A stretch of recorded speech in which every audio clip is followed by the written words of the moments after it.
Picture this. December 1st, 1948. The sun rises over Somerton Beach in Australia, and a well-dressed man is found slumped against a seawall, completely still. He's dead. But this isn't just any tragic discovery. It's the beginning of one of history's most baffling and enduring mysteries. Who was this man and how did he die? The deeper investigators dug, the stranger the story became. When police examined the body, they found something incredibly strange. Every single label had been meticulously cut from his clothing. His suit, his tie, his socks all stripped of any identifying marks. His wallet was missing, and his dental records matched no one on file. It was as if he had been deliberately erased from existence, a ghost who had simply appeared on the beach. He had no signs of violence, no obvious cause of death. The coroner was stumped, suggesting he might have died from heart failure, but also noted the possibility of a fast-acting, untraceable poison, the kind of poison a spy might use. The first major clue came 4 months later, and it was a bombshell. A pathologist re-examining the man's clothing found a tiny, hidden fob pocket sewn into the waistband of his trousers. Inside was a tightly rolled scrap of paper, so small it was almost missed. On it were 2 words, printed in an elegant font, Taman Shud. It's a Persian phrase meaning, "It is ended," or "the end." This cryptic message sent chills down everyone's spines. What had ended? His life? A mission? Was the only tangible clue they had, and it opened a door into a world of literary codes and international espionage.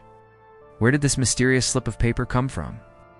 Police launched a nationwide appeal, and it led them to a rare edition of a poetry book, The Rubaiyat of Omar Khayyam.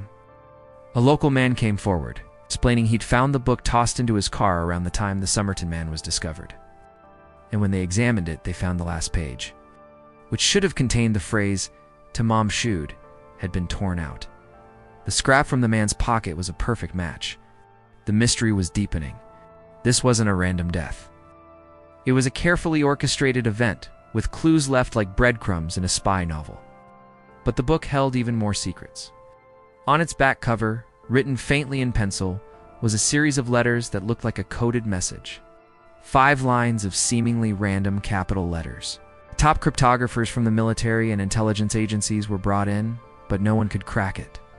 For over 70 years, this code has remained one of the most famous unsolved ciphers in history. What message did it contain? Was it a final, desperate communication? A list of contacts? A secret formula? The possibilities were endless, and each one pointed towards a life lived in the shadows. The case took another turn when a phone number was found written in the book. It belonged to a nurse named Jessica Thompson, who lived just a short walk from Somerton Beach.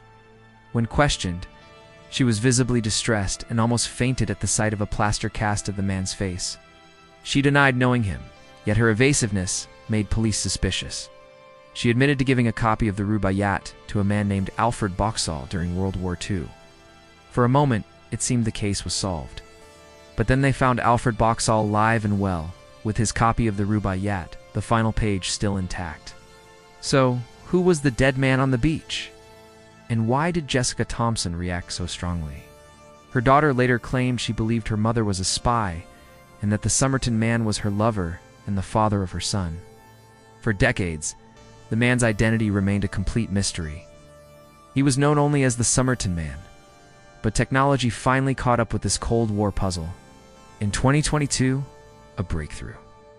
Using DNA extracted from a single strand of hair found trapped in the plastered death mask, researchers performed a modern miracle.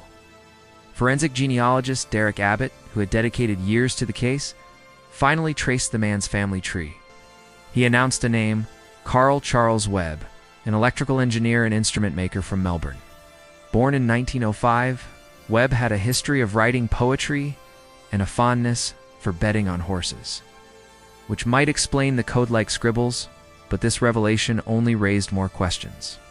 Why did he abandon his life? Why did he travel to Adelaide?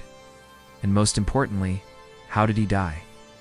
The name gives us a piece of the puzzle, but the full picture, the unbreakable cipher.